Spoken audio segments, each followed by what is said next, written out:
Hi guys, I just woke up. It was pretty bad last night.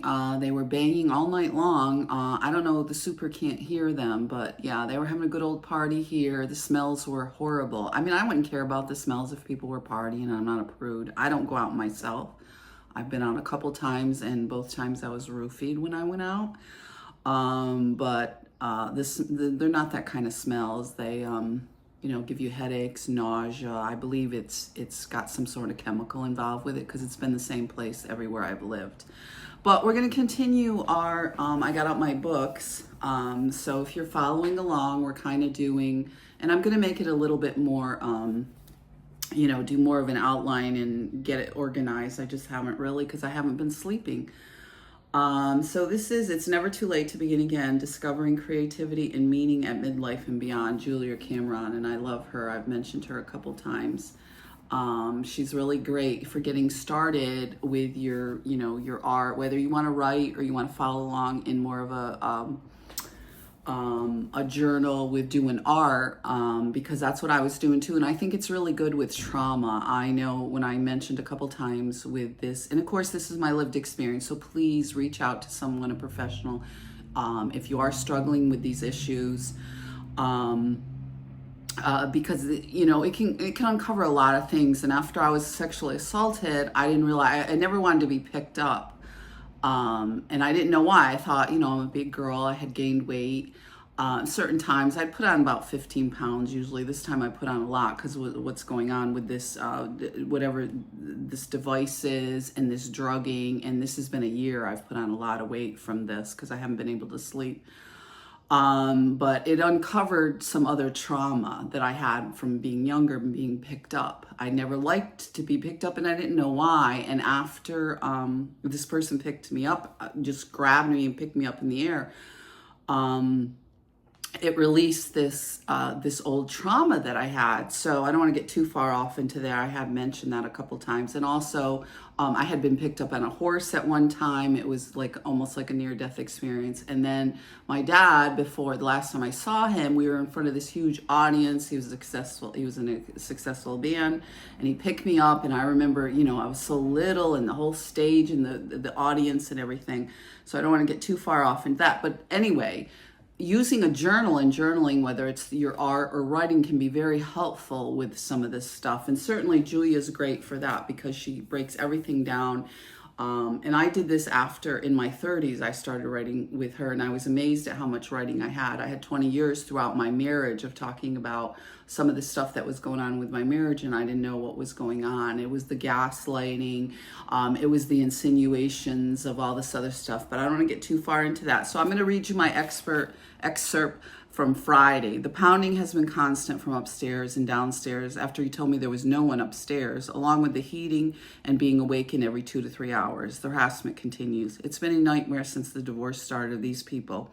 And of course the cops do nothing, telling them here that I have made this up every place I went. It's constant harassment every place, all day and night, and constantly telling me they're going to call the cops, or I need a wellness check, or I'm crazy, or I need to be locked up. It's been constant since I left Crane Street. In Crane Street, we had taken care of his aunt, and she was going to go in a nursing home.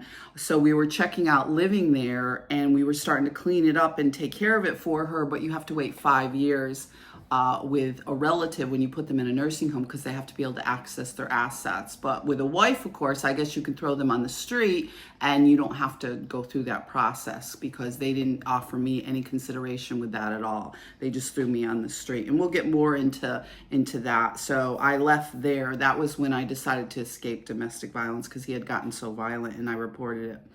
But then they told me I was mentally ill. I was a crazy tenant once I went back to our marital home of 20 years. It was insanity. A mentally ill tenant. And my mother, my ex-husband, told them all that I was mentally ill. Yes, I find out that my mother and my ex-husband were having an inappropriate relationship. They were connected to the swingers club. My mother had been since I was a child, but I never really, when you're a kid, you don't kind of come to terms with some of this stuff. And Judge Lorman was all too willing to put me on the street along with Judge Asen. So these are judges that are also connected with these billboard lawyers that everything's a deal. Nobody's innocent anymore. You go in there, they don't present evidence. You go in with all this evidence. they basically just do these deals, and all of a sudden you watch your whole life being destroyed. And I'm sure people have examples of that. All these years have basically amounted to nothing. They told me that I was some sort of high functioning schizophrenic at the this is after you report domestic violence. It's insanity.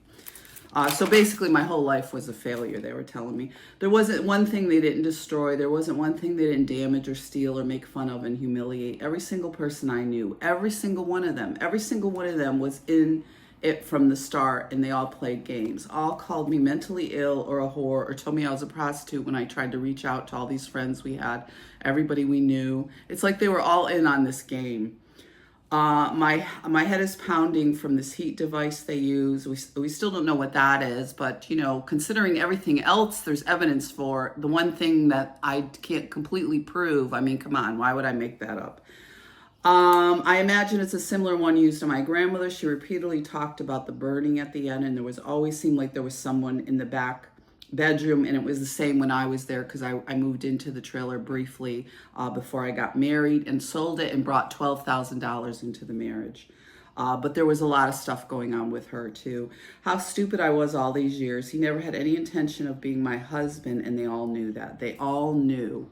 All those years of hard work for him and his family and me being able to have a safe place were all stolen. Everyone knew, and they all played along, and then get on my YouTube channel and tell me to get over it.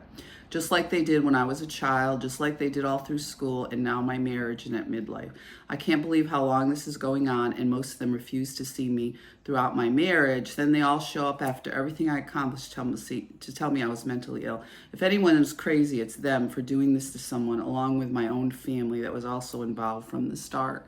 So we'll stop there. That was my writing for Friday, and we'll continue with the next video to go through some of this stuff. Be safe, guys.